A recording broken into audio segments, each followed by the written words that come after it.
নবী জীবনের শেষ নামাজ জামাতে আদায় করেছেন, জীবনের শেষ নামাজটাও জামাতে আদায় করলেন। তখন তার এমন অবস্থা, এত অসুস্থ, দাঁড়াতে পারেন না, হাঁটতে পারেন না। দুইজন সাহাবীর কাঁধের উপরে ভর করে তারপরে বহু কষ্ট করে মসজিদে গিয়ে নামাজ আদায় করেছেন, খুতবা দিয়েছেন। বললেন, খুতবা দিতে গিয়ে বললেন, আজ থেকে মসজিদে নববীর চতুর্দিকের সকলের দরজা বন্ধ হয়ে যাবে, শুধু আবু বকরের দরজাটা খোলা থাকবে। আল্লাহ নবী বললেন, আল্লাহ রাব্বুল আলামিন এই পৃথিবীতে তার এক বান্দাকে জাগতিক সব সম্পদ দিতে চেয়েছিলেন, কিন্তু সে বান্দা সব জাগতিক সম্পদকে উপেক্ষা করে মাবুদের সঙ্গে দেখা করা বেশি জরুরি, বেশি পছন্দ মনে করেছেন। এতটুকুন কথা নবীজি বললেন, কেউ কিছু বুঝলো না।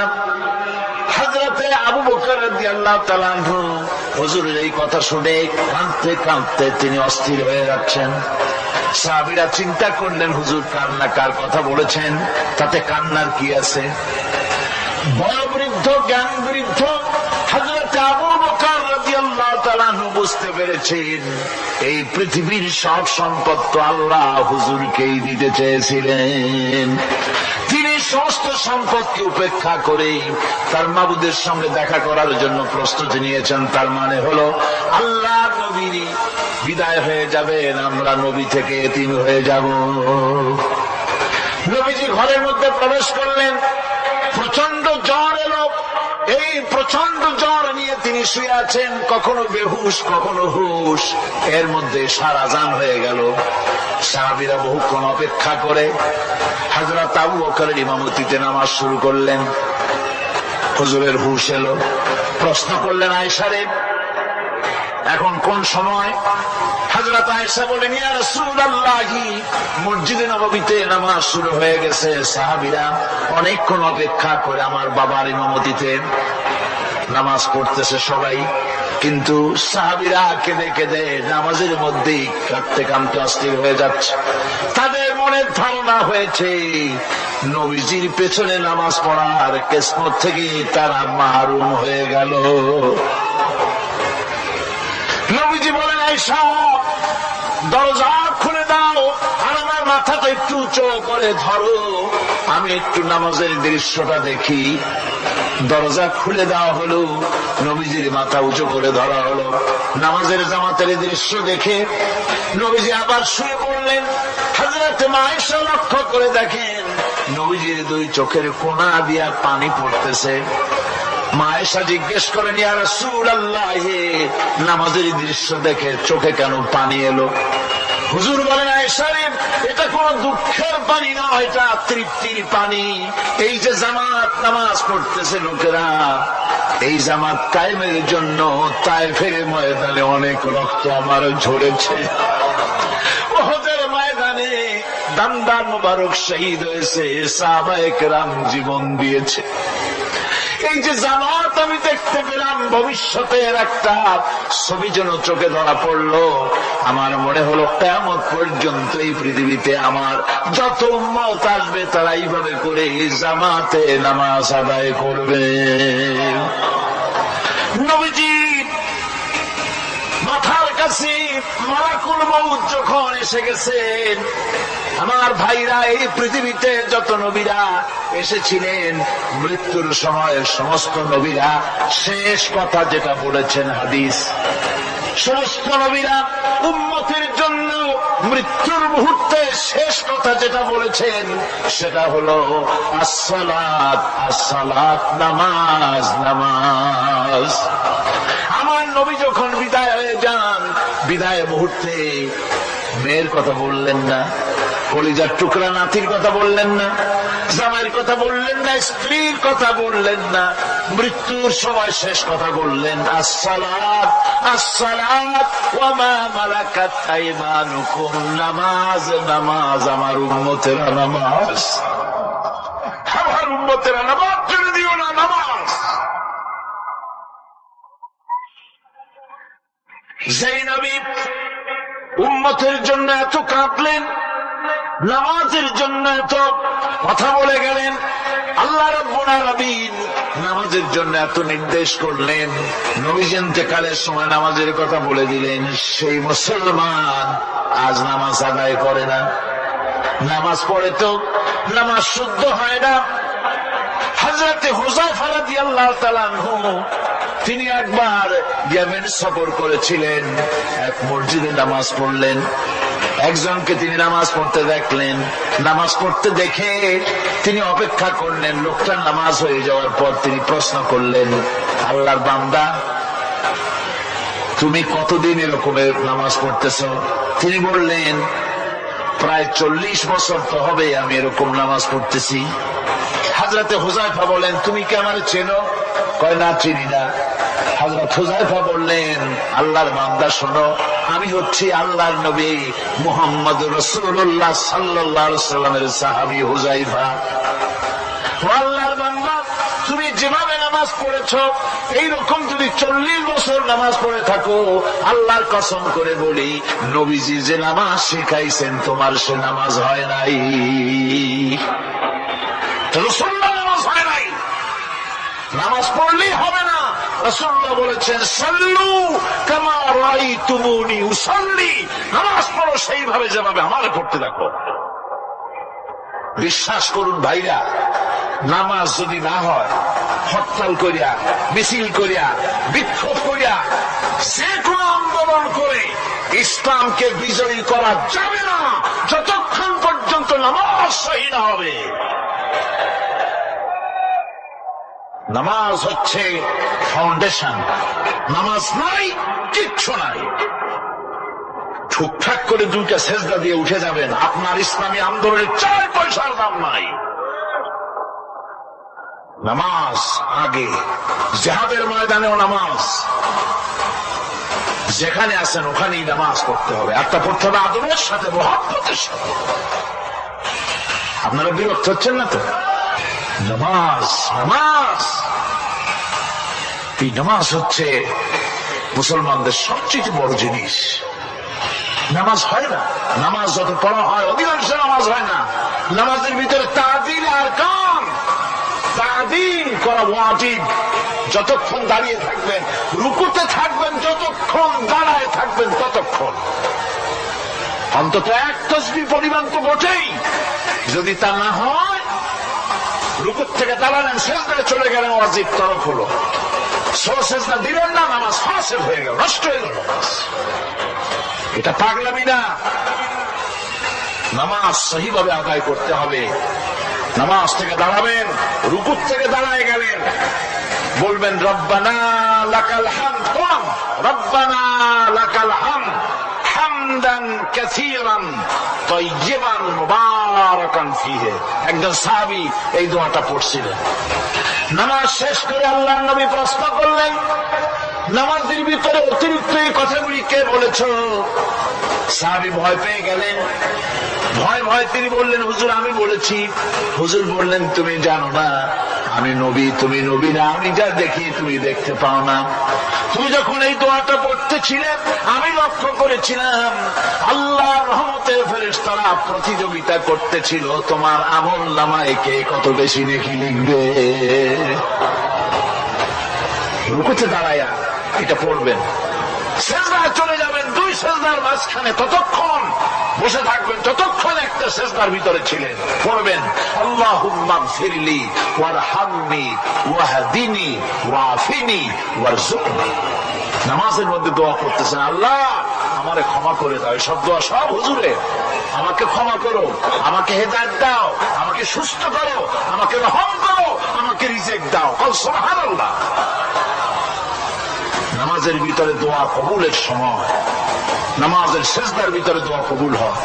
এইভাবে করে রাসূল করিম সাল্লাল্লাহু আলাইহি ওয়াসাল্লামের নামাজটা কেমন হাক্কানি উলামাদের কাছ থেকে জেনে নেবেন। যেহেতু হুজুর বলেছেন সাল্লু কামা রাআইতুমুনি উসাল্লি, নামাজ পড়ো সেইভাবে যেভাবে আমাকে পড়তে দেখো। মদিনায় হিজরত করার পর রাসূলুল্লাহ সাল্লাল্লাহু আলাইহি ওয়াসাল্লাম কাফেরদের সাথে অনেকগুলো যুদ্ধে লিপ্ত হয়েছিলেন।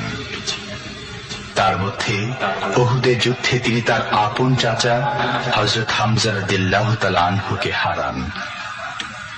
ওয়াহশীর হাতে নির্মমভাবে শহীদ হন তিনি। ওয়াহশী পরবর্তীতে অনুতপ্ত হন। আসুন শুনি সে কাহিনী।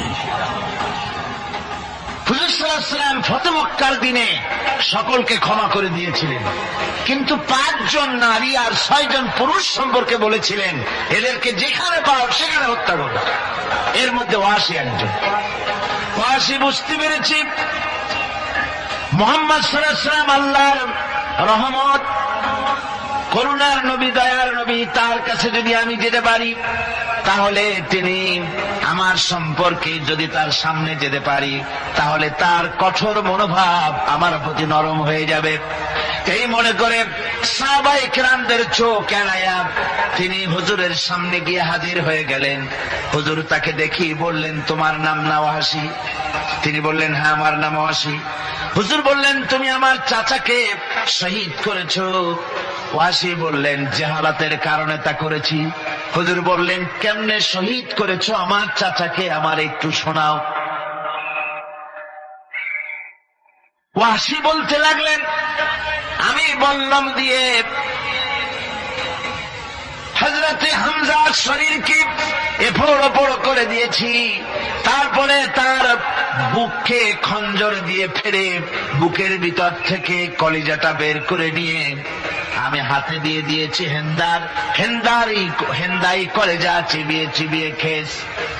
রাসূল পাক সাল্লাল্লাহু আলাইহি ওয়াসাল্লাম হাদিস শরীফে এসেছে, ওয়াহশীর বর্ণনা যখন তিনি শুনতেছিলেন রাসূলের চোখ থেকে তখন পানি পড়ে দাড়ি মোবারক ভিজে ভিজে পড়তেছিল। ঘটনা শোনার পর রাসূলুল্লাহ বললেন, ওয়াহশী তুমি কি চাও? ওয়াহশী বললেন, আমি ইসলাম কবুল করতে চাই। হুজুর তাকে মুসলমান বানালেন। বললেন, তুমি মুসলমান হলে কিন্তু সব সময় তুমি আমার সামনে আসবে না, তার কারণ তোমাকে দেখলে পরে আমার মনের ভিতরে আমার চাচার কথা মনে উঠে যাবে। আমি আমার আব্বাকে পাই নাই, আব্বার সহযত্ন আমার কিসমতে তেমন হয় নাই। আমার চাচা হামজা আমাকে পিতাগত করে আমাকে স্নেহ করেছে, তোমাকে দেখলে পরে তার কথা মনে পড়বে, সুতরাং তুমি সবসময় আমার সামনে আসবে না। ওয়াহশী সেদিন শপথ নিয়েছিলেন, রব্বুল আলামিন আমি জাহালাতের কারণে যেই বল্লম দিয়ে ইসলামের একজন শ্রেষ্ঠ সন্তানকে আমি শহীদ করে ফেলেছিলাম, আমি বুঝতে পারি নাই, ওই বল্লমটা আমি হেফাজতে রেখে দিয়েছি।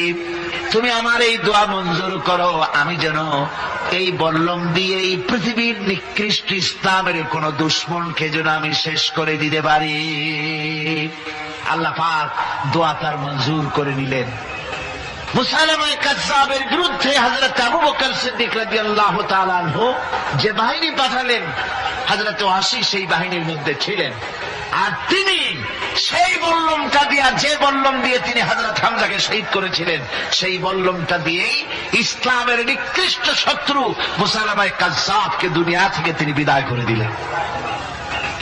আমার ভাইরা, রাসূল পাক সাল্লাল্লাহু আলাইহি ওয়াসাল্লামের ইন্তেকালের পর এ পর্যন্ত নবুয়তের যারা দাবি করেছে, এক হিসাবে জানা গেছে 28 জন দাবি করা হয়ে গেছে। রাসূল বলেছেন, আমার পরে 30 জন মিথ্যেবাদী নবুয়তের দাবি করবে। কতজন করবে? হয়ে গেছে, বাকি আছে কত? এর মধ্যে গোলাম আহমদ একজন। গোলাম আহমদ দাবি করল যে আমি নবী। তার অনেকগুলি বই কিতাব সে লিখল। বইয়ের মধ্যে এক জায়গায় সে লিখেছে, তার বইয়ে এক জায়গায় লিখেছে যে আমি স্বপ্নে দেখলাম আল্লাহ আমার সামনে উপস্থিত। আল্লাহ আমার সামনে এসেছেন পুরুষের আকৃতিতে, আর আমি তখন স্বপ্নের ভিতরে আমি নিজেকে একজন নারীর মতোই মনে করলাম। স্বপ্নের ভেতরেই আল্লাহ পাক পুরুষ হিসাবে আমাকে ব্যবহার করলেন। আমি স্বপ্নের মধ্যেই গর্ভবতী হলাম এবং স্বপ্নের ভিতরে আমি গোলাম আহমদ মসিহে রূপান্তরিত হয়ে গেলাম। নাউযুবিল্লাহি মিন যালিক। গোলাম আহমদ বলছে, আল্লাহ পাক ওহীর মাধ্যমে আমাকে জানিয়েছেন আল্লাহ আমাকে বলেছেন, গোলাম আহমদ তুমি হচ্ছ আমার সন্তান তুল্য। নাউযুবিল্লাহি মিন যালিক। এইভাবে অসংখ্য মিথ্যে কথা দিয়ে বইপত্র রচনা করেছে। লোকেরা তার কাছে নবুয়তের প্রমাণ চেয়েছে। আসলে শরীয়তের বিধান হচ্ছে, হুজুরের পরে যদি কেউ নবুয়তের দাবি করে তাহলে তাকে সে নবী কিনা এর কোন প্রমাণ তার কাছে চাওয়া জায়েজ নাই। যেহেতু প্রমাণ চাইতে গেলে বোঝা যায়, সন্দেহ হয় কিছুটা প্রমাণ দিতে পারলে তাহলে সে নবী হবে। কথা বুঝতে পেরেছেন? এই জন্য রাসূলের পরে যদি কেউ নবুয়তের দাবি করে তাহলে তার কাছে নবুয়তের দাবির কোন প্রমাণও চাওয়া যাইবে না। বিনা প্রমাণে রাসূলের পরে নবুয়তের দাবি যেই করবে সে কি হবে? জোরে বলেন কি হবে? কাফের হয়ে যাবে। দুনিয়ার সমস্ত উলামা, সমস্ত মুহাদ্দিস, সমস্ত মুফাসসির, দুনিয়ার সমস্ত মুফতি সব একমত, কোন দ্বিমত নাই, গোলাম আহমদ কাদিয়ানী কাফের। তার অনুসারীরাও তার জামানায় মাওলানা আতাউল্লাহ শাহ বুখারী রাহমাতুল্লাহ আলাইহি তার সঙ্গে একটা বহস হলো। যেহেতু গোলাম আহমদ বলেছিল যে আমার এই 40 দিনের মধ্যে কেউ প্রতিবাদ করুক যেগুলি আমার ওহী নয়। হযরত মাওলানা আতাউল্লাহ শাহ বুখারী রাহমাতুল্লাহ আলাইহি সেই যুগের একজন শ্রেষ্ঠ আলিম, তিনি বললেন, আমি তোমার কাছে কোনো প্রমাণ চাই না তুমি নবী কিনা। আমি জানি তুমি মিথ্যেবাদী, তবে তোমাকে বলতে হবে তুমি এই শক্তি কোথায় পেলে। গোলাম আহমদ বলল, কোরআন শরীফই আছে আমার এই শক্তির উৎস। কোথায়? বলল যে এই যে আয়াতটা আমি আপনাদের সামনে তেলাওয়াত করেছি, ঈসা আলাইহিস সালামের ওই কথাই। গোলাম আহমদ বলল যে হযরত ঈসা আমার সম্পর্কে বলেছেন, ইয়াতি মিন বাদ ইসমুহু আহমদ, আমার পরে একজন নবী আসবেন, রাসূল আসবেন, তার নাম হবে আহমদ, আমি সেই আহমদ। মাওলানা আতাউল্লাহ বুখারী বলছেন, তোমার নাম তো আহমদ না, তোমার নাম হচ্ছে গোলাম আহমদ। তার অর্থ হলো হযরত ঈসা আলাইহিস সালাম যে আহমদের কথা বলেছেন তুমি সেই আহমদের গোলাম। গোলাম আহমদ বললেন, দেখুন আমার নামের প্রথম শব্দ গোলাম, এটা হচ্ছে আমার লকব। আমি আমার নামের লকবটা ছেড়ে দিলাম, বাদ দিয়ে দিলাম, আর ব্যবহার করব না। তাহলে তো আমি আহমদ থাকি, আপনি তো আর আপত্তি করতে পারেন না। মাওলানা বুখারী বললেন, নামের প্রথম শব্দ বাদ দেওয়া যদি জায়েজ হয় তাহলে তোমার ফতোয়া দিয়ে আমার নামের প্রথম শব্দ বাদ দিয়ে দিলাম। আমার নাম আতা আল্লাহ, নামের প্রথম শব্দ আতা বাদ দিয়ে দিলাম। তো আতা যদি বাদ দেই তাহলে আল্লাহ হই, আর আল্লাহ হয়ে বলছি তোমার মতো গাধাকে নবুয়ত আমি দেই নাই। এরপর এই পৃথিবীর নিকৃষ্ট পাপী এই কাফেরের মৌত হলো কোথায়? জোরে বলেন, এই কাফেরের মৌত হলো কোথায়? পায়খানার ভেতরে মৌত হয়েছে। কিয়ামত যখন হবে তখন সবাই ভয়ে কাঁপতে থাকবে। মহান রব্বুল আলামিনের সামনে কেউ টু শব্দটি পর্যন্ত করার সাহস পাবে না। দুনিয়ায় যত নবী পয়গম্বর এসেছিলেন তারাও সে সময়ে ভয়ে চুপ থাকবেন। কেবলমাত্র আল্লাহর অনুমতি সাপেক্ষে সেদিন বিশ্বনবী রাহমাতুল্লিল আলামিন রাসূলুল্লাহ সাল্লাল্লাহু আলাইহি ওয়াসাল্লাম তার উম্মতের জন্য শাফায়াত করার সুযোগ পাবেন। কিয়ামতের দিন 50,000 বছর মানুষেরা হাসরের ময়দানে দাঁড়িয়ে থাকবে। 50,000 বছর বিচারের দিনটা লম্বা হবে 50 আলফা সানা মিম্মা তাউদ্দুন। এই পৃথিবীতে তোমাদের গণনা মতে 50,000 বছর যত বড় লম্বা, কিয়ামতের বিচারের দিনটা হবে অত বড় লম্বা। মানুষেরা হয়রান হয়ে যাবে। মানুষের মাথার চান্দি, গুনাহগারের মাথার চান্দি ফেটে গিয়া মগজগুলি গলে গলে পড়তে লাগবে। জিহ্বাটা ঝুলে কুকুরের মতো নাভিস্থল পর্যন্ত পড়ে যাবে। সারা ময়দানে পানি পানি বলে চিৎকার হতে থাকবে। মানুষেরা বিভীষিকাময় দৃশ্য দেখে হয়রান হয়ে যাবে, ভয়ের চোটে কলিজা গলার কাছে চলে আসবে। কোনো উপায় নাই, মানুষেরা হয়রান হয়ে গিয়ে হযরত আদম আলাইহিস সালামের কাছে যাবেন, আল্লাহর কাছে একটু সুপারিশ করেন আমাদের বিচার হয়ে যাক।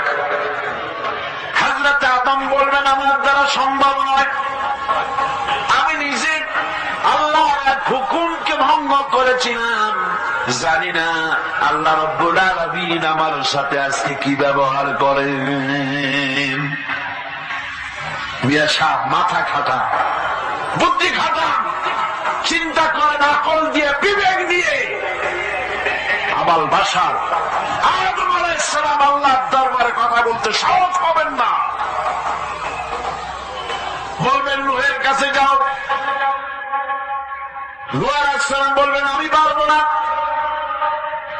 ইব্রাহিমের কাছে চলে যাও, ইব্রাহিম আলাইহিস সালাম বলবেন আমিও পারবো না। সকলে এক এক অজুহাত দিবেন।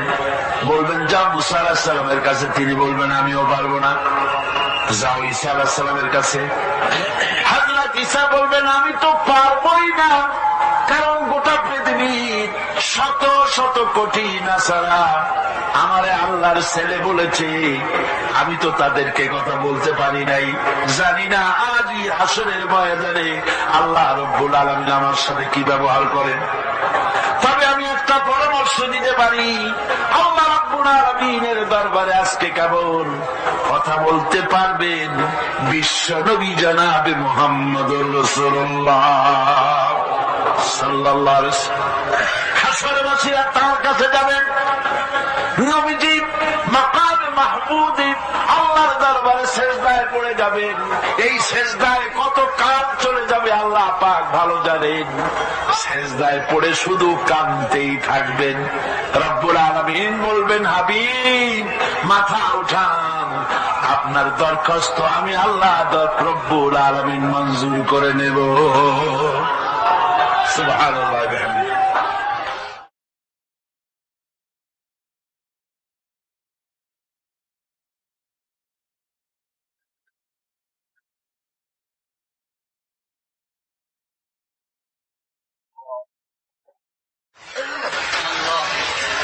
ربنا ظلمنا أنفسنا وإن لم تغفر لنا وترحمنا لنكونن من الخاسرين। সবাই পড়েন আমার সাথে, রব্বানা যালামনা আনফুসানা ওয়া ইন লাম তাগফির লানা ওয়া তারহামনা লানাকুনান্না মিনাল খাসিরিন। রব্বুল আলামিন লক্ষ লক্ষ জনতা নিয়ে ঢাকা শহরের প্রাণ কেন্দ্রে আউটার স্টেডিয়ামে পল্টনের ময়দানে কোরআন শরীফের 3 দিন তাফসীরুল কোরআন মাহফিলের শেষ দিনে গুনার বোঝা মাথায় নিয়ে কোরআন শরীফ সামনে নিয়ে আল্লাহ তোমার দরবারে ভিক্ষুকের মতো দুটি হাত আমরা তুলে ধরেছি। রব্বুল আলামিন এই 3 দিন আমরা যারা কথা বলেছি, আমরা মানুষ, কথার মধ্যে যদি কোনো ভুল ত্রুটি হয়ে থাকে আল্লাহ দয়া করে আমাদের ভুল ত্রুটি মাফ করে দিয়ে পূর্ণ সওয়াব এনায়েত ফরমাও। রব্বুল আলামিন তুমি দয়া করে এই 3 দিনের মাহফিলে যত সওয়াব দান করবা মেহেরবানি করে তা হাদিয়া স্বরূপ আমাদের বিশ্বনবী কিয়ামতে আমাদের সুপারিশকারী আমাদের প্রিয় নবী রাহমাতুল লিল আলামিন জনাবে মুহাম্মদ রাসূলুল্লাহ সাল্লাল্লাহু আলাইহি ওয়াসাল্লামের রূহ মুবারকে পৌঁছায়া দাও। রাসূলের সাহাবী তাবিন তাবে তাবিন সিদ্দিকিন সুহাদা আম্বিয়া আলাইহিমুস সালাম আইম্মায়ে মুজতাহিদিন সালফে সালিহিন আকাবেরে দ্বীন উলামায়ে মুতাকাদ্দিমিন উলামায়ে মুতাআখিরিন আসফিয়ায়ে কেরাম तमाम পৃথিবীর মুমিন মুমিনাত যারা কবরে শুয়ে আছে আল্লাহ সকলের আরওয়ার পরে সওয়াব পৌঁছায়া দাও। রব্বুল আলামিন আজকের এই মাহফিলে আমরা লক্ষ লক্ষ মানুষ তোমার দরবারে হাত তুলে আমাদের আব্বা জানের কথা মনে পড়ে গেল। আমরা যারা আমাদের বাপ হারাইছি, আমাদের মা বোনদের মধ্য থেকে, ভাইদের মধ্য থেকে আমরা যারা বাপ হারাইছি, আল্লাহ তুমি দয়া করে আমাদের বাপজানের কবরটাকে জান্নাতের টুকরা বাড়াইয়া দিও। আয় আল্লাহ তাআলা, আমাদেরকে বড় করার জন্য, মানুষ করার জন্য কত স্বপ্ন দেখত, কত কষ্ট করত। ওই বাপজান চলে গেল, আর তো কেউ নাম ধরে ডাকে না, আর তো কেউ মাথায় পিঠে হাত বুলায় না। আল্লাহ, বাপজান সার বিদায় হয়ে গেল, বাবুজ গো কবরটাকে জান্নাতের টুকরা বানায় দাও। আয় আল্লাহ তাআলা, আমাদের জনম দুঃখিনী মা, একটা অক্ষর মা, আর মনে হয় যেন তামাম পৃথিবীর সমস্ত মধু এই একটা অক্ষরের মধ্যেই তুমি দিয়ে দিয়েছো। 10টা মাস ধরে মায়ের পেটের ভিতরে বসে মাকে কষ্ট দিয়েছি, মায়ের পেটের ভিতরে হাঁটু দিয়া, মাথা দিয়া, পাও দিয়া গুতাগুতি করে মাকে কষ্ট দিয়েছি পেটের ভিতরে থেকে। ডেলিভারি করার সময় মা প্রচন্ড কষ্ট পেলেন। আয় আল্লাহ, তারপরে বুকের রক্ত চুষে চুষে বুকের দুধটা 2-2.5 বছর খেয়েছি।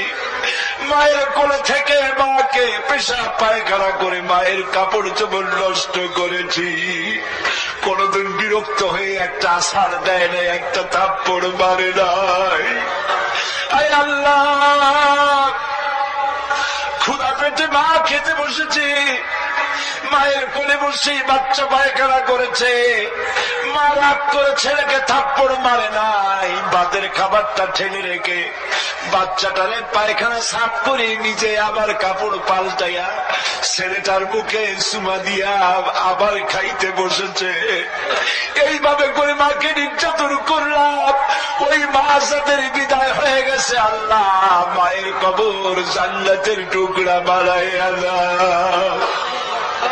রব্বির হামহুমা কামা রব্বায়ানি সগীর। সবাই বলেন আমার সাথে, রব্বির হামহুমা কামা রব্বায়ানি সগীরা। আয় আল্লাহ, আমাদের মা বাপ যাদের বেঁচে আছে সুস্থ রাখো, ভালো রাখো, ইমানের সাথে রাখো, ইজ্জতের সাথে রাখো। আয় আল্লাহ, মায়ের ঋণ তো কিছুতেই শোধ করতে পারবো না। আমরা যদি আমাদের বুকের চামড়া দিয়া মায়ের পায়ের একজোড়া জুতা তৈরি করে দেই, মায়ের এক ফোঁটা দুধের হক তো আদায় হবে না। আল্লাহ, মা যাদের মরে গেছে ওরাই বসে কি হারাইছে। আল্লাহ আমাদের মা যাদের বেঁচে আছে ভালো রাখো, সুস্থ রাখো। আপনারা দোয়া করেন আমার মাও সুস্থ।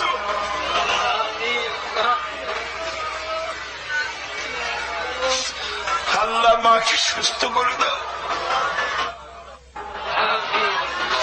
ربنا تقبل منا إنك أنت السميع العليم وتب علينا إنك أنت التواب الرحيم سبحان ربك رب العزة عما يصفون وسلام على المرسلين الحمد لله رب العالمين واجعل آخر كلمة عند الموت لا إله إلا الله.